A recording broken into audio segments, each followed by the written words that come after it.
കല്യാണം കഴിക്കുമ്പോ തറവാട് നോക്കുന്നത് എന്തിനാണെന്നറിയോ? ഇത്രയും കാര്യങ്ങൾക്കൊക്കെയാണ് തറവാട് നോക്കുന്നത്.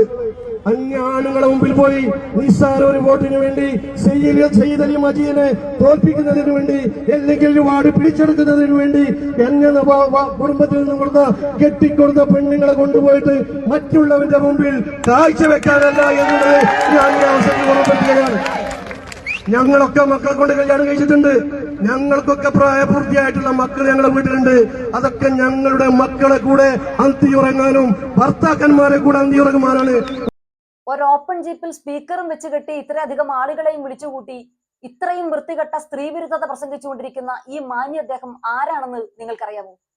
ഇദ്ദേഹമാണ് CPM-ന്റെ Thennala local committee secretary Shri Sayyid Ali Majeed. ഇദ്ദേഹം ഇത്രയും വികാരം കൊള്ളുന്നത് എന്തിനാണെന്നറിയാമോ? ഇദ്ദേഹത്തിനെതിരായി വനിതാ ലീഗിലെ ഒരു കൂട്ടം പ്രവർത്തകർ തെരഞ്ഞെടുപ്പ് പ്രചാരണം നടത്തി എന്നുള്ള കുറ്റത്തിനാണ് ഇദ്ദേഹം ഇത്രയധികം വികാരാധീനപ്പെടുന്നത്. സുനിത വില്യംസ് ശൂന്യാകാശത്ത് പോയി ചീരകൃഷി നടത്തിയ കാലത്താണ് ഇന്ത്യ എന്ന് പറയുന്ന പരമാധികാര റിപ്പബ്ലിക്കിനെ ദ്രൗപദി മുർമു എന്ന് പറയുന്ന ഒരു സ്ത്രീ നയിച്ചുകൊണ്ടിരിക്കുന്ന ഒരു കാലത്താണ് വനിതാ ക്രിക്കറ്റ് ലോക കിരീടം നേടിക്കൊണ്ട് ക്രിക്കറ്റ് ഈസ് എവരിവൺസ് ഗെയിം എന്ന് ഇന്ത്യയിലെ ഒരു കൂട്ടം പെണ്ണുങ്ങൾ ഈ ലോകത്തോട് വിളിച്ചു പറഞ്ഞ ഒരു കാലത്ത് നിന്നുകൊണ്ടാണ് കേരളത്തിലെ 50% വരുന്ന തദ്ദേശ സ്വയംഭരണ സ്ഥാപനങ്ങളെ സ്ത്രീകൾ നയിച്ചുകൊണ്ടിരിക്കുന്ന ഒരു കാലത്ത് നിന്നുകൊണ്ടാണ് 18-ാം നൂറ്റാണ്ടിൽ നിന്നും ഇനിയും വണ്ടി കിട്ടിയിട്ടില്ലാത്ത ഒരാളെ പോലെ ഇത്രയും ക്രൂരമായ സ്ത്രീ വിരുദ്ധത ഈ മനുഷ്യൻ പ്രസംഗിച്ചുകൊണ്ടിരിക്കുന്നത്. ഇത് കേട്ട് ആവേശഭരിതരായി ആർപ്പ് വിളിച്ച് കൈയടിക്കാൻ പറ്റിയ ഒരു അണികളും.